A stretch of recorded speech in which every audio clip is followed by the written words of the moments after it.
Podcast. We have an amazing brand marketer to introduce you guys to today. Sara Brooks is the Chief Growth Officer at BetterHelp, the world's largest online therapy platform. In her role, she leads global marketing, growth transformation, international expansion, and member acquisition, scaling the network to serve millions worldwide. With over 18 years of marketing leadership experience, Brooke has a proven track record of scaling consumer tech brands from early stage startups through high-profile IPOs. Prior to joining BetterHelp, she held growth and marketing roles at Meta and The RealReal during their pivotal scaling and public market phases.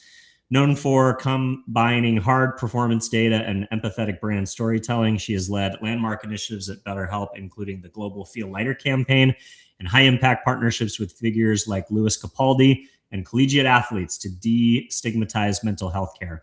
Outside of her executive role, she is an active angel investor, startup advisor, and mentor with Mother Ventures. Sara, thanks so much for coming on. Thanks for having me. It's good to meet you. Yeah, you too. So I know I contextualized your bio a little bit, but maybe we could take it back even further. So where did you grow up? What did you study? And how did you get into the brand marketing and growth world?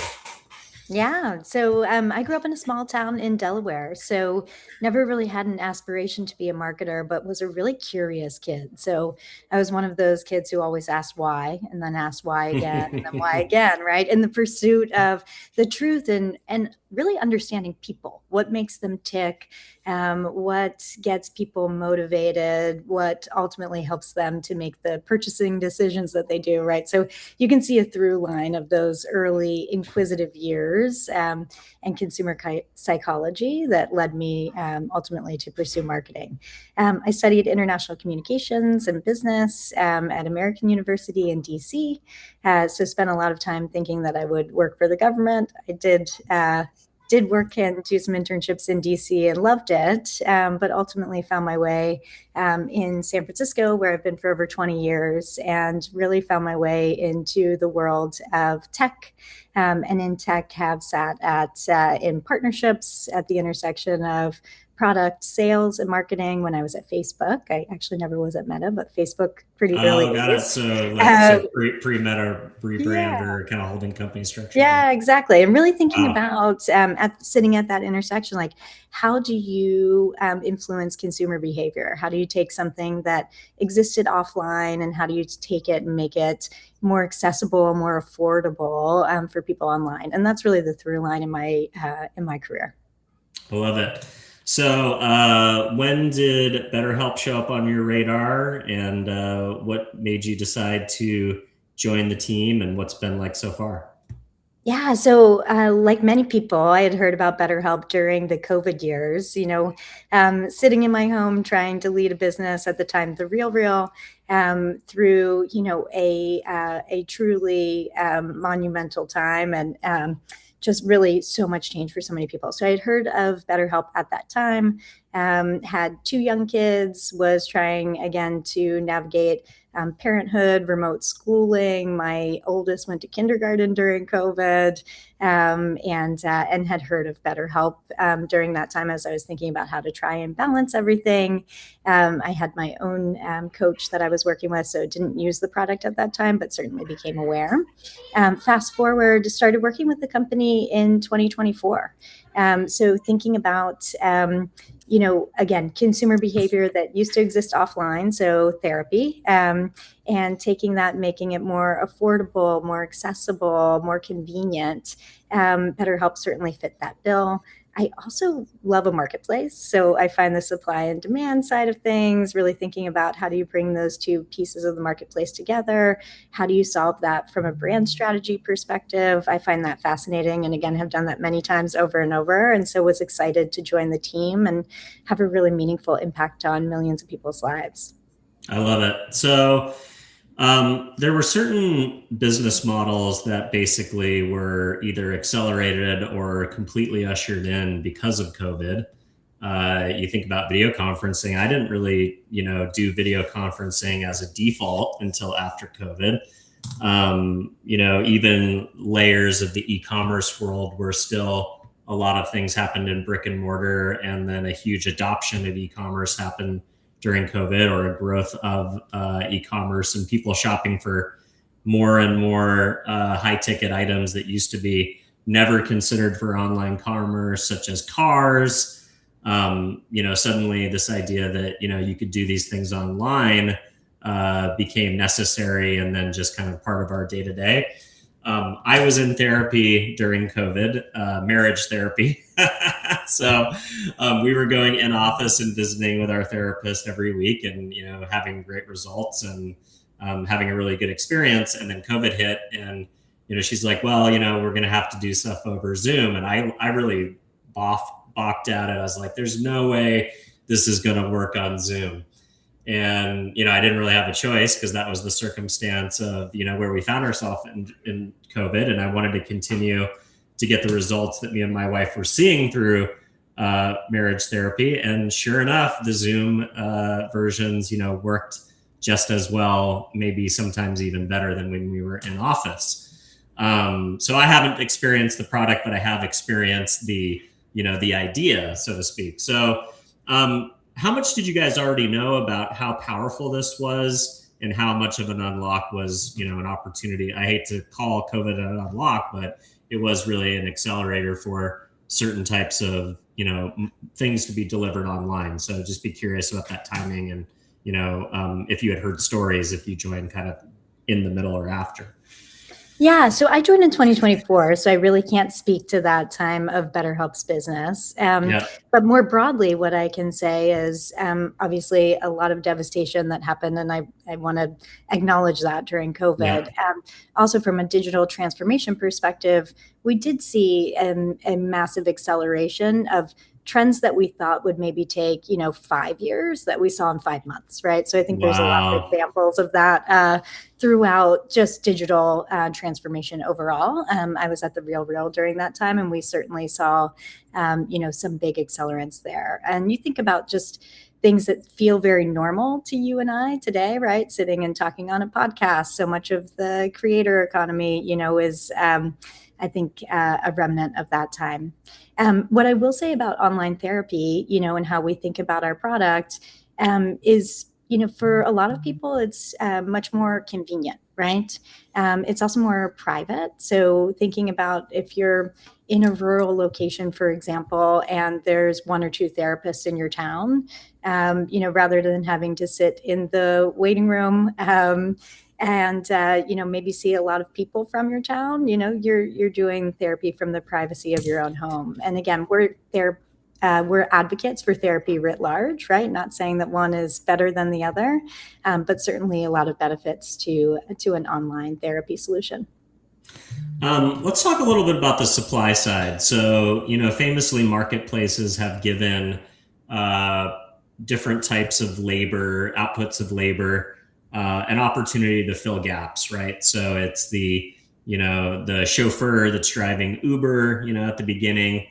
It's, people who own homes and they want to, not there through the supply side. Why do therapists love BetterHelp? How do you find them, and how do you make their lives better and easier, as well as your consumers? Yeah, absolutely. So our therapists are very qualified, licensed professionals. So people who have been practicing in their field for some time. We have a very high standard for who we accept onto our platform, making sure that they have all of the requisite licensing credentials, the right case studies, the right education, and so on. And so we're really, really proud of the quality that we have on our platform. And that's really important for driving real clinical outcomes. So what you see that most people on BetterHelp would recommend their therapist to a friend. That is definitely the highest accolade that you could have for someone that you trust with your mental health. And again, we make sure that that quality stays high so that we drive the outcomes that people are looking for in therapy. Our therapists come from a variety of backgrounds, right? So some people may have their own private practice and also operate on BetterHelp. Some people may have a full-time job that they love and then also like working on BetterHelp just to augment and be more flexible. Some people may work exclusively on our online platform. I can tell you when I meet therapists and speak to them, some of my favorite stories are people who love our platform because our members sign up really wanting to do the work. They are self-seeking therapy. They know that this is something that they want to engage in and really looking for those outcomes. And so for a therapist, that is a great challenge. Also, being able to work with lots of different types of people, again, to that diversity that we have from a client as well as a therapist perspective, really matching those two people together. We call that our therapist match commitment, and one of the things that we're really proud of on our platform. You talked about the idea of demystifying mental health and working with a therapist. A lot of times people think about therapy as something to do when there's a problem, right? But you also alluded to the idea that you were working with a coach before COVID and you had never experienced the product because you're actually working with a coach.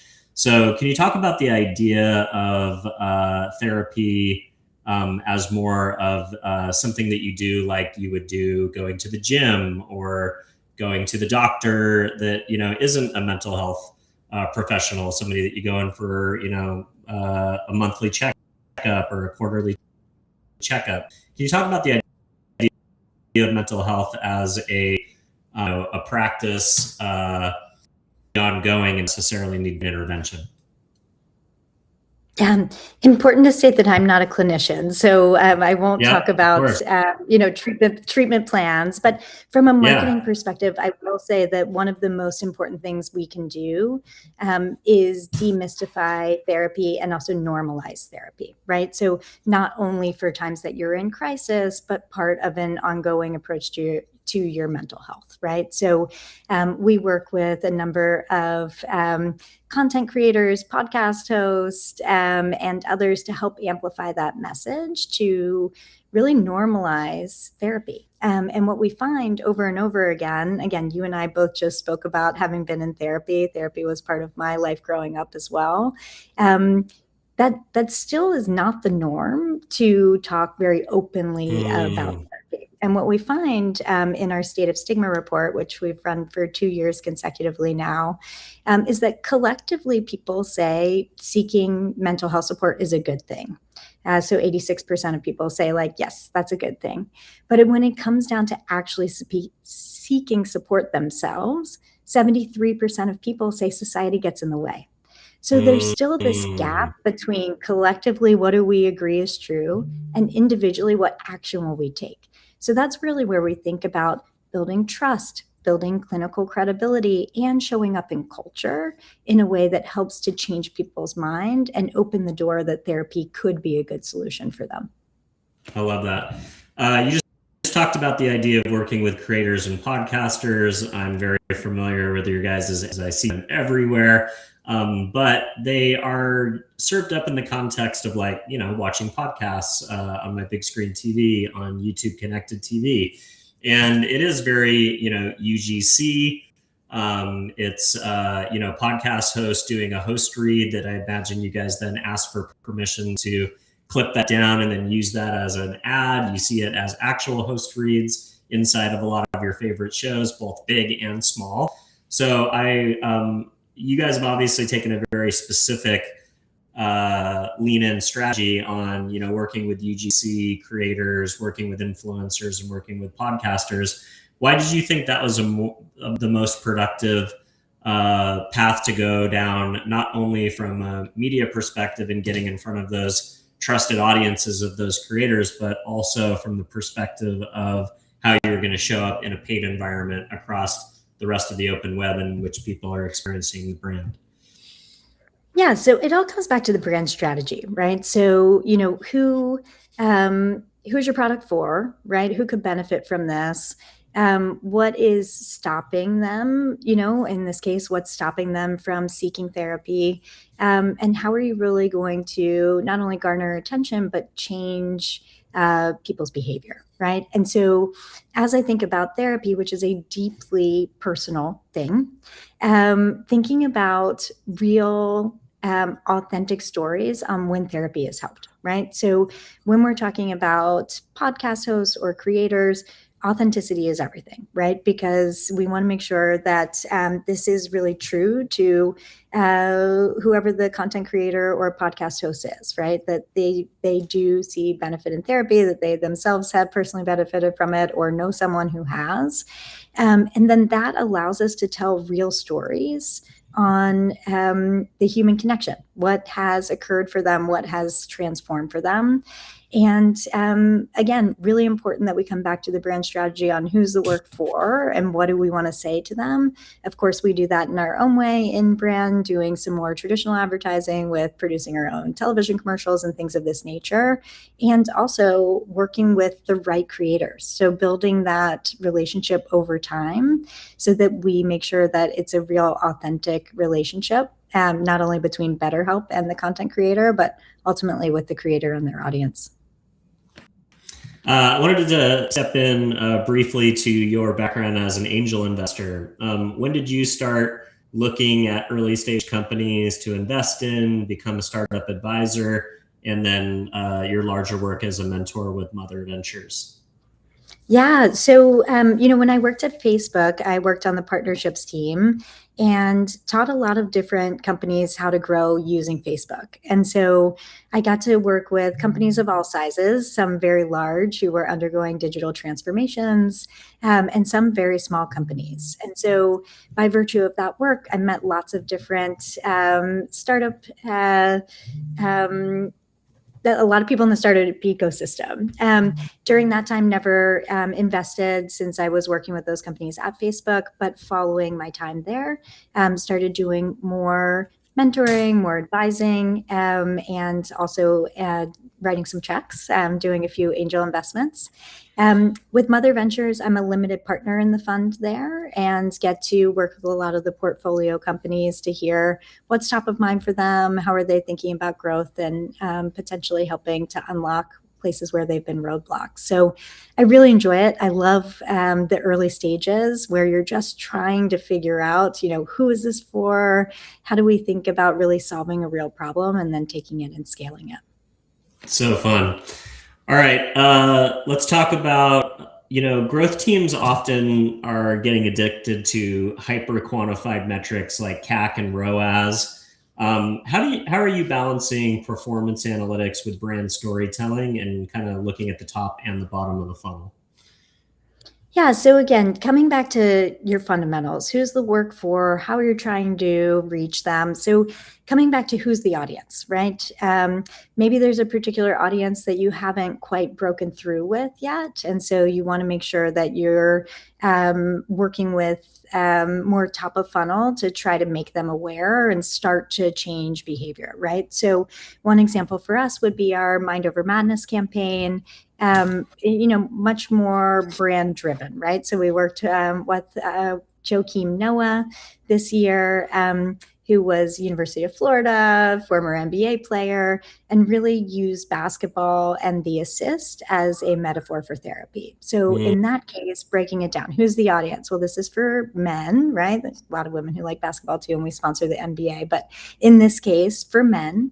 And so thinking about who's that audience? Are we lifting awareness with this audience? Are we changing perception with this particular audience? What's that looking like? What's the cultural moment? Well, we're using assist as a metaphor for therapy. Is that really easy for us to parse? Does the audience get that? What's the sentiment? So really starting to measure each of those. And then, as you mentioned, we use all of that branded content in a way that can also be generative at the bottom of the funnel. Right. So thinking about how do you use those assets? Again, the long form may be, more in interest of garnering awareness and great favorability and sentiment and so on, but you can absolutely cut that down and make it a DR asset as well, right? So how do you think about creating content that can serve all the way through the funnel with the right metrics? And then, of course, partnering with data science on incrementality and halo effect and all of the great things that we know brand drives.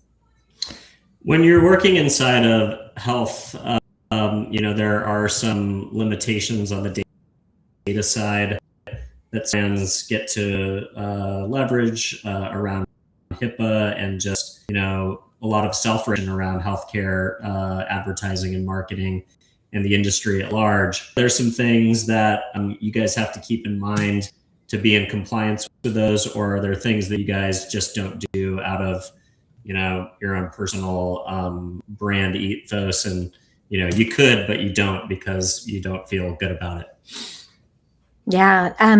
Highly regulated category, right? And so very sensitive. We do not take any personal identifiable information.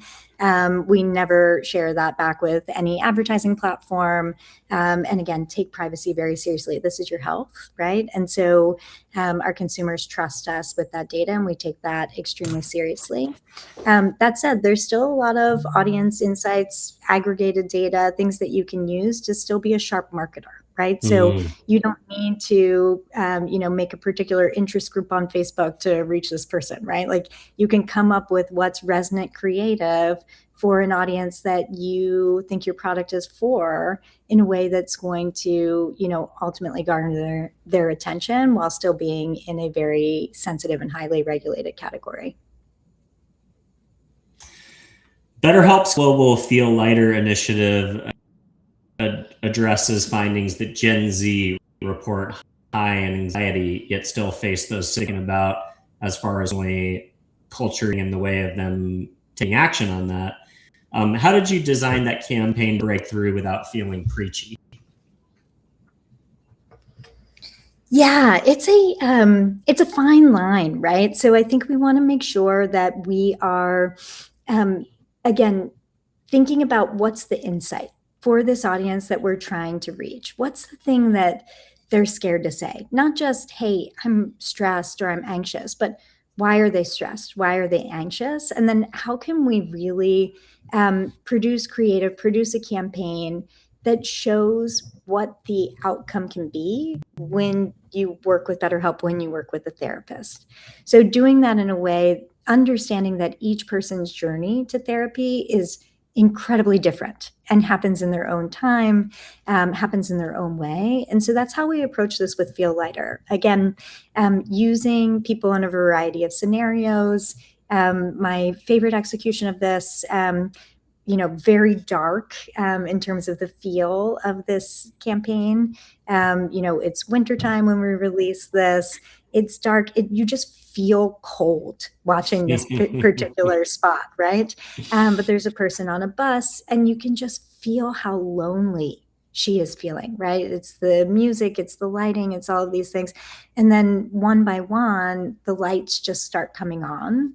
And truly, when you're in therapy and you're in the spot where, again, you're depressed, you're not sure the way out, like one by one, you do feel these lights sort of start to come on for you, these little aha moments when you're doing the work. And so I thought that was a really good example. Again, just more metaphors and not saying like, this is the way you have to do it, but really just trying to tap into what's that human emotion. And then again, selling the outcome. What's the way that you might feel after you've taken the leap into therapy or restarted therapy? It's interesting you mentioned, the darkness and kind of the, the tone of that creative. It got me thinking about, the idea of seasonal depression, certain parts of the country, and now for you guys, the world, in which the environment can lead to anxiety and depression. Whether it's weather, rain. And then there's also factors like the holidays that people report sometimes being more depressed or stressed because of the lack of connection or having to go deal with connection, right? Are there kind of moments that from kind of the marketing calendar, for a lack of a better word, or the way that the larger macro effect of the world kind of, acts on people with the seasons and things like that? Are there signals that happen on a yearly marketing calendar that would cause you guys to heavy up because the need is greater? Yeah, I would say, look, it come back to the audience and what's the insight. We really think a lot for our brand about being the catalyst. So the catalyst for conversations, for human connection, for people to take the first step or return back to therapy. I also talk a lot about being culturally relevant and also rooted in clinical expertise, right? So thinking about what are the moments throughout the year, what are those cultural events. The holidays is a great one, right? How can you really support people during the holidays, a time that can be, wrought with emotions and, high times of stress and trying to juggle it all, or maybe it's, the connection with your family. How can we show up in ways that are for the community that we have earned the right to be in, right? And how do we say it to them in a way where they know that we're part of that community and we're here really to support, right? So rather than being opportunistic or taking advantage of, how people are feeling, really being there in the spirit of support is how we try to show up in all of our marketing. I love that. You talked about the nuances and cultural relevance. Now that you have expanded internationally to over 20 different countries, stigma can wildly vary across different countries and cultures. Has there been an insight as you've expanded into these different countries that have, something that maybe you weren't as familiar with a particular culture that shocked you, you found interesting, and changed the way that you approach marketing in that country? Yeah, absolutely. So just last year, we expanded in 5 countries internationally with local providers in the local language. And, we really first sought to understand what's the need in this market, right? So, of course, a lot of market research. Let's understand what are the nuances, culturally speaking, about therapy. Maybe people are more used to going to family and friends versus seeking professional help. What's the stigma look like?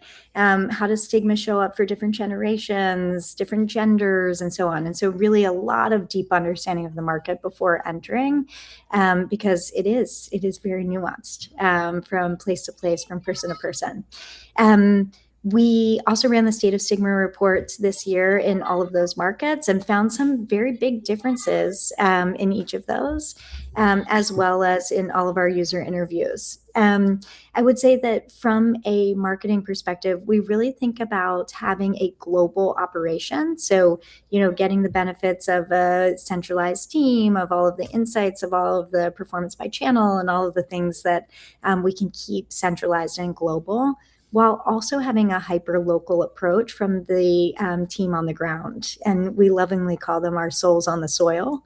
So people who truly understand the market, right? In addition to all the market research that we do, in addition to these reports that we run, so that we can, again, show up in a way that feels very inclusive and understanding of the culture that we're entering. You played key roles in 2 high-profile tech IPOs before joining BetterHelp. Were there core scaling playbooks from Meta and the luxury resale translate? Were there playbooks from Meta and the luxury resale space that translated directly to telehealth? What were the biggest learnings from each that you were able to bring into your current role? Yeah, definitely. So when I was at Facebook, as I mentioned, I worked on the partnerships team, and we learned a lot from our internal growth team who was in charge of growing Facebook. One of the key things that I learned while at Facebook was really thinking about a learning system. So how do you establish a learning system such that you're not just looking at one campaign or one creative or one channel in isolation, but you're rather thinking about how does all of this play together. You mentioned earlier performance marketers who tend to get, really focused in on what they can measure and sort of these KPIs. I think that false attribution and this false sense of like, I can measure every single thing really gets you in trouble. And so at Facebook, again, that learning system, how do you think about how it all comes down and works together? The other thing that I learned while there was really thinking about how do you get a member that you're acquiring to value as soon as possible? And how do you understand what value looks like? So Facebook's very famous for, get someone to make X number of friends in Y number of days. And that was sort of the aha moment for Facebook, right? And for the growth and the long-term value to that particular user. That is true in every business, right? Every business has, beyond just acquiring a member and getting them to try your product, like what's an aha moment for them, right? So making sure that whatever company I go, or if I'm advising a new angel investment, or I'm advising a startup, really thinking about what is that value that you drive? How do you try to organize not only your product towards that? Obviously the product, that's their key job to do, but what about in your marketing, right? So making sure that those things are really connected, and again, takes you back to sort of that learning system, that constant pursuit of tuning that machine. At The RealReal, which was the luxury consignment company, what I would say there I learned is the importance of pattern recognition, right? So how do you take things that were applicable at my time at Facebook in a gaming vertical or an entertainment vertical? How do you take that to shopping, or in this case, to another marketplace? How do you learn as quickly as possible, whether it's an audience, whether it's a creative, just knowing when to recognize those patterns and when to maybe make an earlier call on something beyond when the experiment data would be totally ready. Like, how do you get that intuition and that pattern recognition over time? So I would say those are some of the key learnings from both of those experiences. Very cool. Having managed teams up to 200 people with massive marketing budgets, how do you foster an agile test and learn culture where team members are empowered to make mistakes without fear? Yeah, I really put a lot of trust in my teams. And I do this because I set the context for my team to be able to make a decision when I'm not in the room, and clear guardrails on what decisions should you be making on your own. And if we fail, that's okay. We're going to take the learning and we're going to change it for the next time. And which decisions are more considered, do we need more data for, do we need to be more thoughtful about how we actually approach this decision, and when you might need to solicit my help. So really having a lot of trust in your team with clear guardrails is a recipe for agile decision making, for your team taking risks, and also teaching themselves those same lessons that I just said I learned, right? Like the pattern recognition, being able to connect the dots on things that maybe aren't their project, but they're listening to their colleague talk about, that will inspire new thinking from them, that will inspire new campaign ideas where I don't hear all of those conversations. I can't always connect those dots for them. So again, a lot of trust in your team. When things go wrong, we really go through, well, what happened first? What happened next? And not in a way that is meant to blame or finger point, but in the interest of learning so that we can raise the bar for the next time. All right, we made it to the end of the show and we're just addressing AI. You ready? Yeah, I'm ready. I'd like to talk about the product significance of AI. Looking ahead over the next 3 to 5 years, how do you think AI, conversational technology, and shifting consumer behaviors, being willing to talk to an AI about something as personal as mental health, and the fact that you guys have this massive opportunity for training, I wonder where you sit in the idea of using AI as either a supplement or a way to fill in the times in between, a lower cost. Can conversational AI or AI therapy have a place in the BetterHelp future of how you guys interact with consumers and potentially support them during the moments in which they maybe can't access a therapist. Yeah, so I can't speculate on what will happen on AI in the next 5 years or 3 to 5 years, right? I think it's really anyone's guess, and obviously technology is accelerating so quickly, more rapidly than anything we've ever experienced. What I will say about the role that AI plays in therapy today and at BetterHelp, we are absolutely using AI to help therapists to conduct their jobs so that they can focus on care, right? And so, how do we think about a lot of the administrative burden that sits on therapists? How do we think about actually using AI in our marketing in ways that ultimately help therapists get more caseload? So, AI is certainly playing a role quite a bit in how we think about how we're evolving our product over time. How it interacts and how people actually pursue therapy, I can't speculate on that today. But again, what I can say is that we're really focused on making that human connection and what we call our therapist match commitment, because we know the number one thing that drives therapeutic outcomes is the relationship and the trust that's between a therapist and their client. Well, very exciting, Sara. It's a brave new world, and you guys are on the bleeding edge. So I'm excited to follow along and continue to see how you grow the platform and help serve more people in the world. So if folks want to follow along with your thought leadership and or learn more about connecting with a therapist at BetterHelp, where do you want to send people to stay in touch? Yeah, people can follow me on LinkedIn. Sara E. Brooks is my LinkedIn handle. And of course, follow us, BetterHelp on LinkedIn. That's where we share most of our updates. And thanks so much for having me today. It was a pleasure. Yeah, thank you so much as well. All right, everybody, if this is the first time you're seeing the show, don't forget to give us a follow or a subscribe. If you're listening, an honest review on whatever podcast platform you might be listening on is how we find a larger audience organically. So don't forget to do that. And if there's somebody out there who you think would enjoy the conversation that I had with Sara today, maybe a marketer that wants to learn how to hyperscale a dual-sided marketplace in an important area like mental health, or maybe an entrepreneur who might learn from some of the stories that she's had in amazing roles inside of Facebook and the Real, or maybe somebody who just wants to investigate mental health themselves and just needs a nudge in the right direction, don't forget to share the show. And with that, I will see you all again.